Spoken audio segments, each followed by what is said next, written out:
आपल्याकडे महाराष्ट्रामध्ये मोफा कायदा होता आणि त्याच्यामार्फत आपण या मार्केटचं रेग्युलेशनचा विषय घेतलेला होता. परंतु मोफाबद्दल जर बोलायचं झालं तर मोफा म्हणजे काय, डीम कन्व्हेन्स, एवढंच आपल्याला माहिती होतं. परंतु हा कायदा त्याच्याही पुढे जाऊन हे पूर्ण मार्केट किंवा याच्यातले सगळे इलेमेंट रेग्युलेट करण्याचा त्यानं प्रयत्न केलेला आहे. तर याविषयी ब्रीफ समरी मी आपल्याला सांगेन आणि आपण यातल्या प्रोव्हिजन, ज्या ठळक प्रोव्हिजन आहेत त्या बघू आणि नंतर ज्या वेळेस आपलं काही पॅनल डिस्कशन असेल त्यावेळेस आपण क्वेश्चन घेऊ. तर या कायद्यान्वये एक अथॉरिटी इस्टॅब्लिश होणार आहे, ज्या अथॉरिटीकडे या कायद्याच्या अंमलबजावणीची जबाबदारी देण्यात येणार आहे आणि ती रिअल इस्टेट रेग्युलेटरी अथॉरिटी याचं कायद्याच्या संदर्भात आहे. याच्यामध्ये हे जे त्याचं प्रिएम्बल आहे, पर्पज ऑफ द ऍक्ट, त्यामध्ये त्यांनी म्हटलेलं आहे की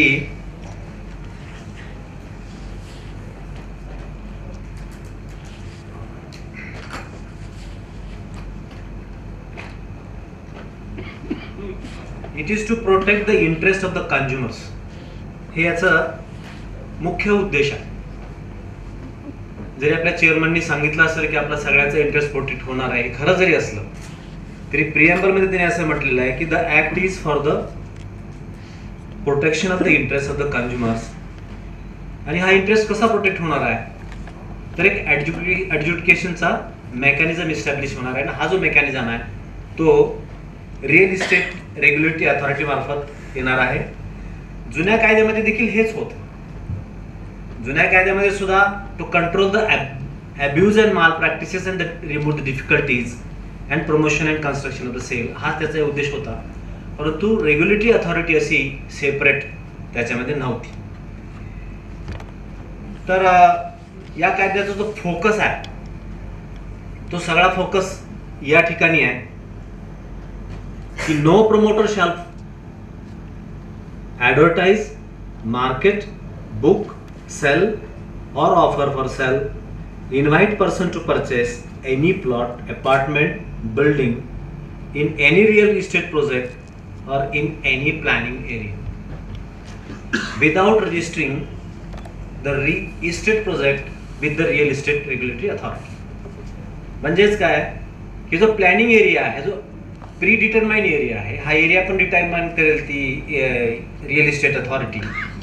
तिथे आपणास ॲडव्हर्टाईज करता येणार नाही, मार्केटिंग करता येणार नाही, बुकिंग घेता येणार नाही, विक्री करता येणार नाही किंवा विक्रीची ऑफर करता येणार नाही किंवा कुठपर्यंत करता येणार नाही unless you are registered with the regulatory authority. पण रजिस्ट्रेशन इज कंपल्सरी.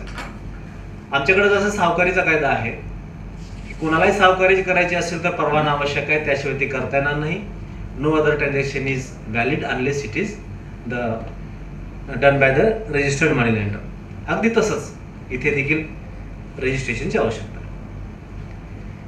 आता हे रजिस्ट्रेशन कोणी करणं अपेक्षित आहे. हा कायदा अस्तित्वात आल्यापासून पुढे रजिस्ट्रेशन सर्वांना आवश्यक आहे.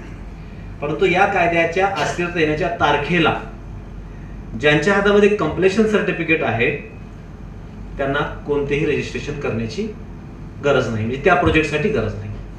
हा याच्यातला एक भाग आहे. सीसी जर आपल्याकडे असेल, कायदा अंमलात येण्यापूर्वी आपल्याला जर जास्तीत जास्त जेवढ्या सीसी मिळतील तेवढे प्रोजेक्ट याच्यातून एक्झम्प्ट होऊन जातील. काय अथॉरिटी अस्तित्वात आल्यापासून 3 महिन्याच्या आत किंवा प्रोजेक्ट सुरू करण्यापूर्वी 3 महिन्याच्या आत आपल्याला ते रजिस्ट्रेशन करायचं आहे. प्लॅनिंग अथॉरिटीच्या जर प्लॅनिंग एरियाच्या जर बाहेर प्रोजेक्ट असेल तर मात्र त्याच्या रजिस्ट्रेशनची आवश्यकता नाही. परंतु विशिष्ट सर्कमस्टन्सेस मध्ये ही अथॉरिटी आपल्याला असे प्रोजेक्ट देखील रजिस्टर करायला सांगेल. आणखीन एक एक्झम्पशन आहे या कायद्यामध्ये, 500 स्क्वेअर मीटरपेक्षा कमी आकाराचा जर भूखंड असेल किंवा 8 पेक्षा कमी युनिट असतील तर नोंदणी आवश्यक नाही. परंतु एखादं राज्य सरकार या बाबतीमध्ये ही संख्या कमी करू शकेल. कोणी 300 मीटरवरती आणू शकेल किंवा 8 पेक्षा कमी 5 वरती आणू शकेल. हे राज्य सरकारवरती सोडलेलं आहे. रिपेअर असेल किंवा रिनोव्हेशन असेल तर त्यासाठी रजिस्ट्रेशनची गरज नाही म्हटलं त्याने. नोंदणीसाठी आपल्याला काय काय डॉक्युमेंट लागणार? रजिस्ट्रेशन म्हटलं की नोंदणी आली. नोंदणीसाठी काय आवश्यक आहे तर आपल्या जे काही एंटरप्राइजेसचं नाव असेल, त्याचा पत्ता असेल, त्याची टाईप असेल, पार्टनरशिप फर्म असेल तर, कंपनी असेल तर कॉम्पिटंट अथॉरिटीकडे ते आपल्याला नोंदणी करावं लागेल. किंवा या ठिकाणी कॉम्पिटंट अथॉरिटीला सुद्धा जर कॉम्पिटंट अथॉरिटीने एखादा प्रोजेक्ट इंट्रोड्यूस केला तर त्यांना देखील या एजन्सीमध्ये रजिस्ट्रेशन करावं लागणार आहे. त्याबरोबरच आपले फोटोग्राफ्स आणि ओळखपत्र वगैरे द्यायचीच आहेत. याशिवाय आपल्यासाठी जो भाग आहे तो आपला मागील 5 वर्षातला आपण जेवढे प्रोजेक्ट मागे लॉन्च केले होते 5 वर्षात त्याच्याबद्दल देखील ब्रीफ समरी आपल्याला अर्जाच्या बरोबर द्यायची आहे. ते प्रोजेक्ट पूर्ण केले होते का, अर्धवट सोडले होते का आणि त्याचं सध्याचं काय स्टेटस आहे या देखील बाबी आपल्याला त्याच्यामध्ये नमूद करायच्या. डिले झाला असेल तर तो का झालेला आहे. याशिवाय त्या प्रोजेक्टच्या संदर्भात आपल्या काही केसेस पेंडिंग आहेत का कुठल्या कोर्टामध्ये वगैरे तर त्याची देखील आपल्याला त्याच्यामध्ये समरी द्यायची आहे. डॉक्युमेंट रजिस्ट्रेशनच्या बरोबर द्यायचे आणखीन कमेन्समेंट सर्टिफिकेट असेल तर अप्रुव्हल जे अथॉरिटीने आले त्याची कॉपी द्यायची आहे. Sanction plan, layout plan, specification of the project हे पण त्याच्याबरोबर आपल्याला द्यायचेच आहेत. शिवाय त्या ठिकाणी काय काय फॅसिलिटीज देणार आहोत, फायर फायटिंग संदर्भात असेल, ड्रिंकिंग वॉटरच्या संदर्भात असेल, इमर्जन्सी इव्हॅक्युएशन असेल किंवा रिन्युअबल एनर्जी संदर्भातले असतील ते पण द्यायचं आहे. बाउंड्रीचं डिमार्केशन एवढंच नव्हे तर लॅटिट्यूड आणि लॉंजिट्यूड देखील आपल्याला त्या अथॉरिटीला त्या प्रोजेक्टच्या संदर्भामध्ये रजिस्ट्रेशन करताना कळवायचे आहे. आणखीन काय प्रोजेक्टच्या बरोबर द्यायचे कागद, proforma of the allotment letter, agreement for sale, conveyance डीडचा प्रपोज्ड ड्राफ्ट तो देखील आपल्याला द्यायचा आहे. नंबर, टाईप ऑफ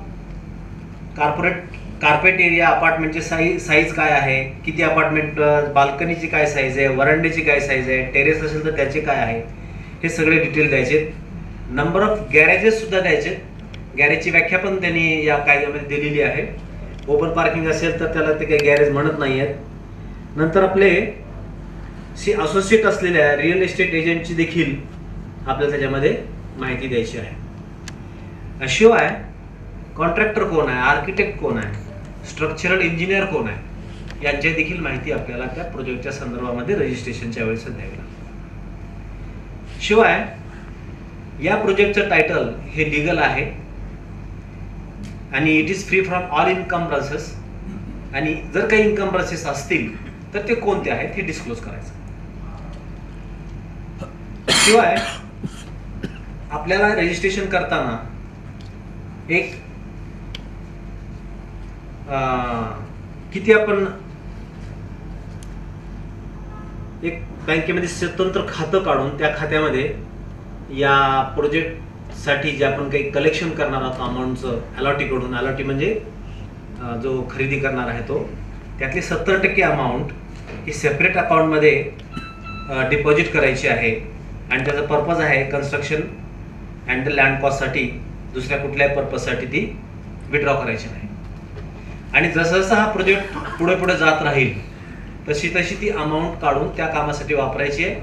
आणि अमाऊंट काढताना आपल्याला आर्किटेक्टचं सर्टिफिकेट आणि चार्टर्ड अकाउंटंटचा दाखला तो घेऊन आपण ती अमाऊंट काढू शकू असं म्हटलेलं आहे. शिवाय आपल्याला याचं ऑडिट करायचं आहे आणि याचे ऑडिटचे जे काही रिझल्ट असतील ते देखील आपल्याला त्या अथॉरिटीला कळवायचे.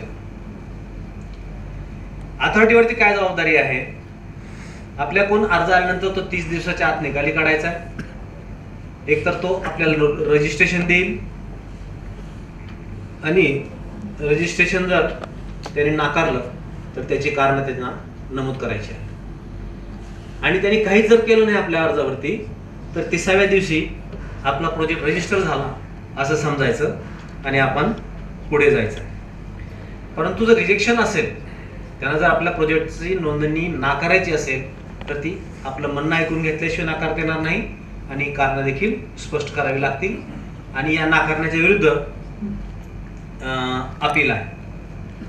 हे आपण बघितलं. प्रोजेक्टमध्ये आपल्याला हे पण नमूद करायचं आहे की हा प्रोजेक्ट आपण किती दिवसात पूर्ण करणार आहोत आणि त्याच्या जेवढ्या फेजेस असतील प्रत्येक फेज ही एक स्वतंत्र रजिस्ट्रेशन असेल. 6 फेजचा प्रोजेक्ट असला तर आपल्याला 6 वेगळ्या नोंदण्या कराव्या लागतील आणि त्याचं त्या प्रत्येक फेजचं कम्प्लिशन कधी आहे ते डिस्क्लोज करायचं आहे आणि ते त्यावेळेसच पूर्ण करायचं आहे. परंतु काही कारणामुळे जर पूर्ण होऊ शकलं नाही तर 1 वर्षापर्यंत आपल्याला त्यात मुदतवाढ मिळू शकेल. परंतु त्याची जी कारणं आहेत प्रोजेक्ट पूर्ण न होण्याची ती कारणं तुमच्या कंट्रोलच्या बियॉन्ड असली पाहिजे. म्हणजे दुष्काळ असेल, भूकंप असेल किंवा आणखीन काही अशा स्वरूपाची कारणं त्यांनी सांगितलेली आहेत. रजिस्ट्रेशन जर झालं तर काही कारणामुळे ही अथॉरिटी हे रजिस्ट्रेशन रद्द देखील करू शकेल. रद्द करण्यामध्ये त्यांना अनफेअर प्रॅक्टिस असेल तर, इरेग्युलरिटी काही आढळून आली तर, किंवा काही फ्रॉडुलंट जर काही घटना घडली, आपल्या हातनं काही फ्रॉडुलंट प्रकारचे प्रॅक्टिसेस झाल्या तर ते नोंदणी केलेले प्रकल्प देखील रद्द होऊ शकतात. आणि आपण जसं अगदी सुरुवातीला बघितलेलं, ज्या प्रकल्पाची नोंदणी नाही अशा प्रकारातलं एकही युनिट आपल्याला विकता येणार नाही. म्हणजे रजिस्ट्रेशन हे आवश्यक आहे, शिवाय रिव्होकेशन होणार नाही याची देखील आपण काळजी घेतली पाहिजे. एक्सटेन्शन असेल तर मग त्याची ती कारण वगैरे देतील असं म्हटलेलं आहे. आपण याच्यात काही त्याची गरज नाही आहे.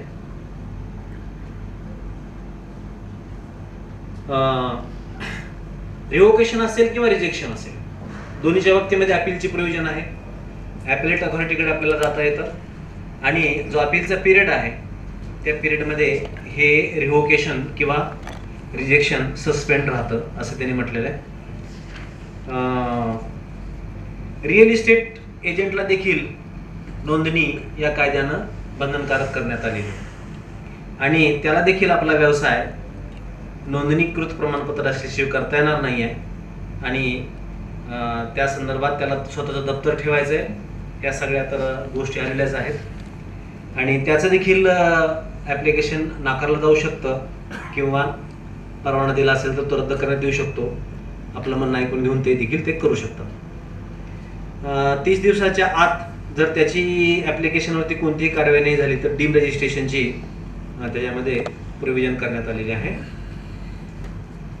रिअल इस्टेट एजंटवरती जी जबाबदारी टाकलेली आहे या कायद्याने, त्याच्यामध्ये त्याने काय म्हटलेलं आहे, maintain reserve such books of accounts and records and documents. Unfair trade प्रॅक्टिसेसमध्ये तो स्वतःला गुंतवून घेणार नाही आहे आणि facilitate the possession of all the information and documents. जो प्रोजेक्ट तो सेल करतोय किंवा जो प्रोजेक्ट तो ऑफर करतोय किंवा ज्या रजिस्टर्ड पर्सनच्या व्यक्तीने तो मार्केट करतोय तर त्या प्रोजेक्टच्या संदर्भात त्याच्याकडे सर्व माहिती असली पाहिजे.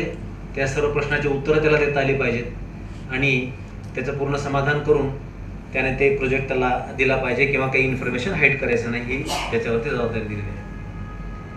जो प्रोजेक्टचा प्रमोटर आहे, जे आपण मगाशी बघितलं की प्रत्येक प्रमोटरला आपल्या एका प्रोजेक्टसाठी किंवा एका फेजसाठी रजिस्ट्रेशन करायचं आहे, त्या प्रत्येक प्रमोटरला त्या फेजसाठी एक लॉग इन ID आणि एक पासवर्ड दिला जाईल, ज्यामध्ये त्या प्रमोटरला रेरा अथॉरिटीच्या वेबसाईटला ॲक्सेस असेल आणि त्याच्यावरती तो सगळा प्रोजेक्ट लोड करेल किंवा त्याच्यामध्ये तो वेळोवेळी काय जे आवश्यक असतील त्या बाबी त्यात नमूद करेल.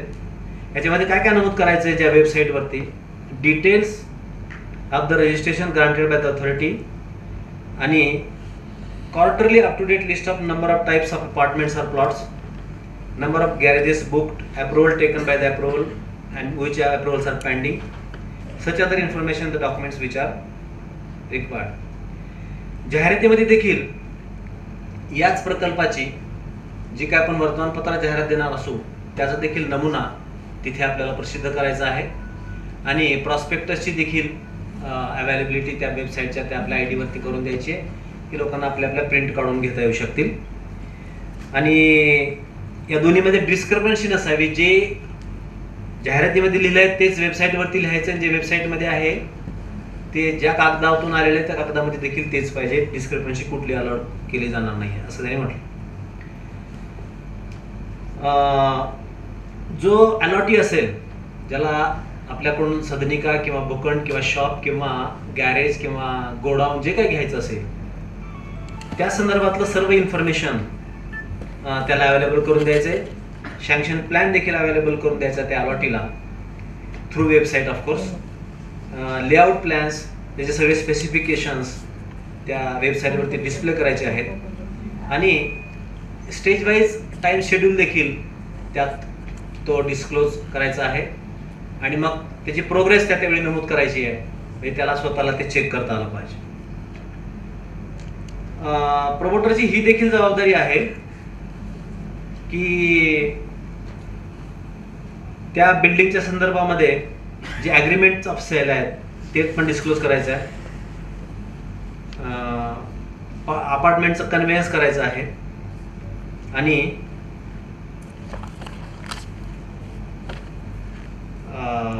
ह्या गोष्टी करून देखील स्ट्रक्चरल डिफेक्ट जर काही पुढे जाऊन आढळून आला तर तो रिमूव्ह करण्याची देखील त्याची जबाबदारी आहे. आणि अगदी CC जरी मिळाला असेल आणि कन्व्हेन्स डीड जरी झाला असेल तरी हे स्ट्रक्चरल डिफेक्ट्स वगैरे ते सर्टिफिकेट प्रमाणे दूर करायचे आहे.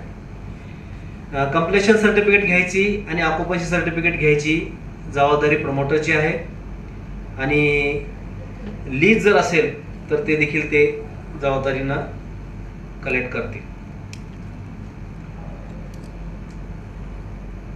प्रमोटरची ही देखील जबाबदारी आहे की ज्या इसेन्शियल सर्व्हिसेस आहेत तो असोसिएशनला प्रोजेक्ट हँड ओव्हर करेपर्यंत त्यांनी प्रोव्हाइड करायचे आहेत.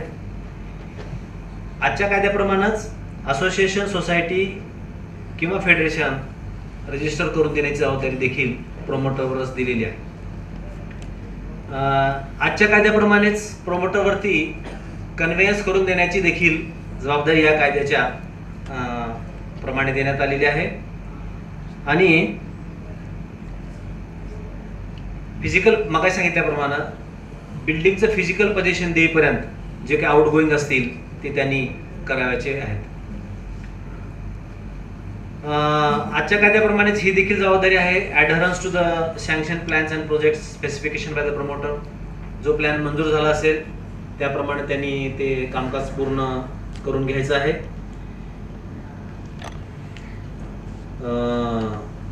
आणि ॲडिशन अल्टरेशन वगैरे असेल तर त्याला अप्रुव्हलची आवश्यकता आहेच. एकदा प्रोजेक्ट रजिस्टर झाला की promoter shall not transfer or assign his majority rights and liabilities in respect of real estate to a third party without obtaining prior and written consent from 2/3 of the allottees. म्हणजे आपण एकदा project सुरू केला, नोंदणी केला, offer केला, booking झालं आणि आपल्याला काही कारणामुळे त्यातून बाहेर यायचं असेल आणि तो दुसऱ्याला जर विकत द्यायचा असेल तर जितके अलॉटीज आहेत त्यापैकी 2/3 अलॉटीचा रिटर्न कन्सेंट असल्याशिवाय आपल्याला त्या प्रोजेक्टमधून बाहेर पडता येणार नाही किंवा दुसऱ्याला तो विकता येणार नाही. इन्शुरन्स विषयी म्हटलेलं आहे तर आपण करतोच. इन्शुरन्समध्ये सगळ्या प्रकारचे इन्शुरन्सेस आहेत. कन्स्ट्रक्शनचे असेल किंवा बांधकाम करताना काही अपघात झाले तर त्याचे असतील आणि ऑल टाइप्स ऑफ इन्शुरन्सेस त्याच्यामध्ये कव्हर होतात.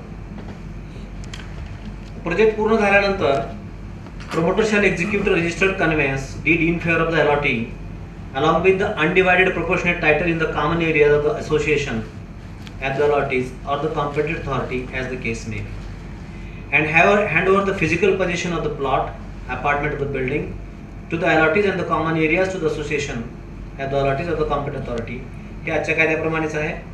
After obtaining the occupancy certificate and handing over the physical possession to the allottees, It shall be responsibility of the promoter to hand over necessary documents, plans, including common areas, to the association of the allottees. हे देखील आजच्या कायद्याप्रमाणे असे नवीन काही नाही. अलॉटीचे जे काही कर्तव्य आणि हक्क आहेत त्याबद्दल देखील या कायद्याच्या कलम 19 मध्ये काही तरतुदी आहेत.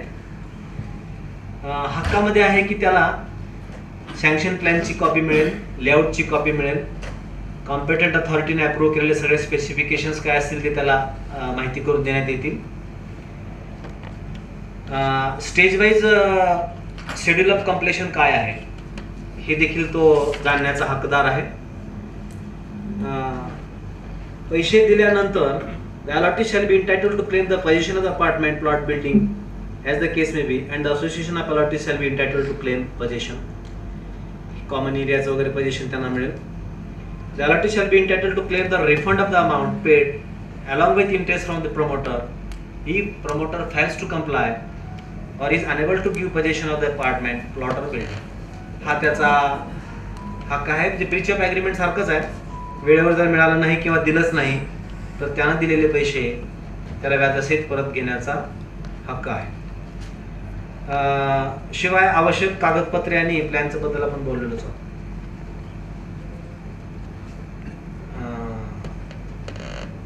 Every allotee who has entered into agreement for sale of to take plot or building as the case may be, he shall be responsible to make necessary payments in the manner and within time as specified in the agreement. ही जबाबदारी पहिल्यांदाच येते आहे. जो खरेदीदार आहे त्याच्यावरती schedule प्रमाणे payment करण्याची या कायद्याने जबाबदारी दिलेली आहे. जर पेमेंटला काही उशीर झाला तर allotee shall be liable to pay interest at such rate as may be prescribed or as per the agreement. The obligation of the allotee under section 6 of the liability towards interest and under the mutually agreed between the promoter. ते बरोबर आहे. Every allotee of the apartment or building or plan as the case may be shall participate towards formation of the society. म्हणजे आपण बघतो प्रमोटरने नोंदणीसाठी जर कागदपत्रावर त्याला सही मागितली तर ती करण्याची देखील जबाबदारी या कायद्यानं त्या अलॉटीवरती टाकलेली आहे. हे थोडंसं नवीन आलेलं आहे आणि चांगलं आहे, काही हरकत नाही. Every allottee shall take physical possession of the plot building when it is ready. बऱ्याच वेळेस ते ताबा घ्यायला येत नाही तर ताबा घेण्याचं सुद्धा त्याचं काम आहे असं त्या कायद्याने म्हटलेलं आहे. Every allottee shall participate towards registration of the conveyance deed. आणि शिवाय कन्व्हेन्स डीडच्या वेळेस सुद्धा त्याला नोंदणी पत्रावरती स्वाक्षरी करण्यासाठी यावं लागणार.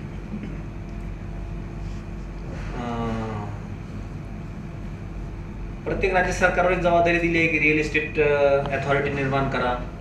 मग ह्या अथॉरिटीचे कोण चेअरमन असतील, कोण चेअरपर्सन असतील त्याच्यावरती पुढच्या काही तरतुदी आहेत. त्यांच्या प्रशासकीय अधिकाराविषयी काही तरतुदी आहेत. तर त्याच्या डिटेलमध्ये आपण जायची आवश्यकता नाही आहे. रिअल इस्टेट अथॉरिटीच्या फंक्शन्स काय आहेत? मग असे बघितल्याप्रमाणे register and regulate real estate projects and real estate agents या दोघांना नोंदणी प्रमाणपत्र देण्याची जबाबदारी अथॉरिटीवरती दिलेली आहे. वेबसाईट मेंटेन करायची आहे त्यांनी आणि या वेबसाईट शिवाय जे काही आवश्यक असेल ते रेकॉर्ड देखील मेंटेन करायचं आहे. आणि याचा पर्पज आहे पब्लिक व्ह्यूइंग. म्हणजे कोणालाही माहिती वेबसाईट थ्रू किंवा रिअल इस्टेट अथॉरिटीच्या ऑफिसमध्ये पाहायला मिळाली पाहिजे.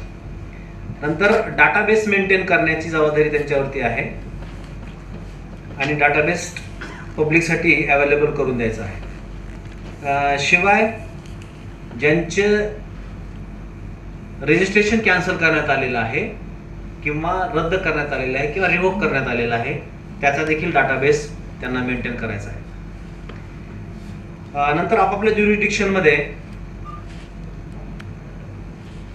अलॉटी, प्रमोटर, रिअल इस्टेट यांच्यामध्ये आपसात काय फी असावी, फीचं स्ट्रक्चर ते देखील त्यांनी स्टँडर्ड फीज त्याबद्दल देखील त्यांना फिक्स करण्याची जबाबदारी देण्यात आलेली आहे.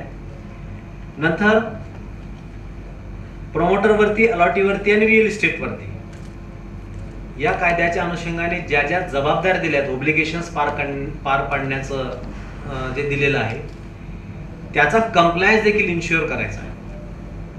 म्हणजेच काय की कोणी फेल झालं, कमिशन दिलं नाही, तिकडे जाऊन मागता येईल आपल्याला. पेमेंट वेळेवर केलं नाही, मागता येईल इंटरेस्ट सहित, किंवा पोझिशन वेळेवर दिलं नाही तर मागता येईल, अशा पद्धतीने. तर ही जबाबदारी देखील या अथॉरिटीवरती दिलेली आहे. नंतर भारत सरकार केंद्रीय पातळीवरती याच्या रेग्युलेशनसाठी एक वेगळी अशी सेंट्रल ॲडवायझरी काउन्सिल नेमणार आहे, ज्याच्यामध्ये मंत्री महोदय भारत सरकारचे त्याचे अध्यक्ष असतील आणि वेळोवेळी येणारे प्रश्न त्या ठिकाणी आपल्याला मांडून याच्यातल्या काही डिफिकल्टीज असतील तर त्या रिमूव्ह करता येतील. प्रत्येक राज्यामध्ये एक रिअल इस्टेट ॲपेलेट ट्रायब्युनल असेल, 1 किंवा 2 राज्याचं मिळून देखील ट्रायब्युनल असू शकेल असं त्यांनी म्हटलेलं आहे. आणि या ट्रायब्युनलमध्ये मात्र किमान 3 मेंबरपैकी 1 मेंबर ज्युडिशियल मेंबर असेल आणि हे ट्रायब्युनल 60 दिवसाच्या आत अपील यांच्याकडे करता येईल निकाल आल्यापासून, आणि त्याच्यानंतरचं अपील मात्र हायकोर्टामध्ये CPC प्रमाणे चालेल. या कायद्यातल्या तरतुदी जर पालन केलं नाही तर काय, आता महत्वाचा भाग ऑफेन्सेस आणि पनिशमेंटशी निगडीत असा येतो. If any promoter contravenes the provisions of the section 3, he shall be liable to a penalty which may extend to 10% of the cost, estimated real estate project ची कॉस्ट, आणि 3 वर्षापर्यंत कैदेची शिक्षा. ह्या 2 तरतुदी कायद्यातल्या तरतुदीचं उल्लंघन करून जर प्रमोटन केलं तर त्यासाठी आहेत. खोटी माहिती जर दिली तर त्यासाठी सुद्धा दंडात्मक तरतुदी आहेत आणि शिक्षेच्या देखील तरतुदी आहेत. 5% पर्यंत दंड होऊ शकतो.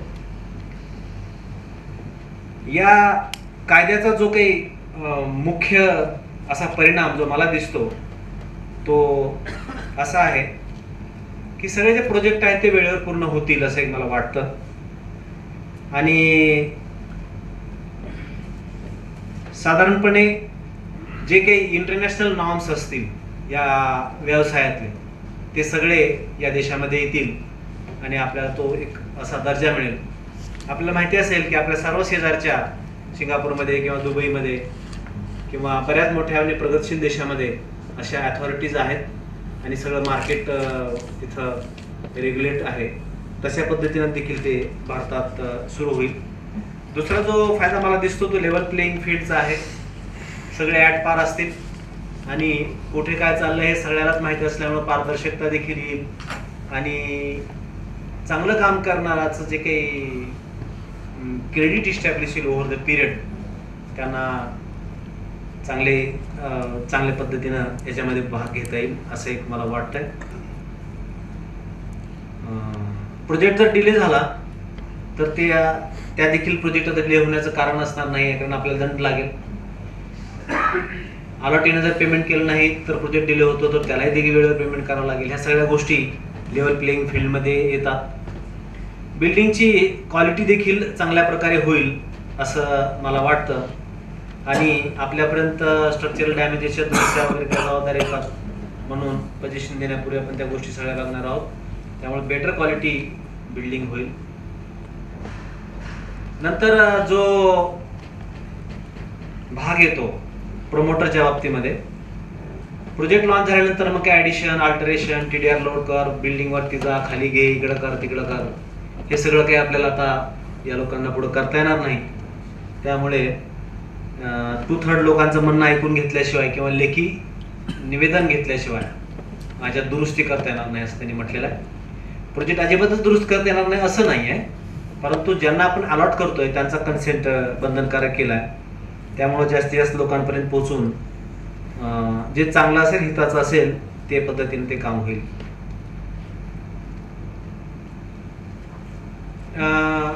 या कायद्यामध्ये होम बाईंग प्रोसेस आहे ती इझियर होईल आणि लार्जर स्केलवरती होईल असं एक मला वाटतंय. आणि रॅशनॅलिटी, इम्पॉर्टन्स ही रेग्युलेटरचा माल प्रॅक्टिसेस वीड आउट होतील तर अशा पद्धतीनं या कायद्याविषयीची ब्रीफ समरी आज मी आपल्यासमोर प्रेझेंट केलेली आहे. तर आपण याच्यानंतर I will hand over the mike. Thank you.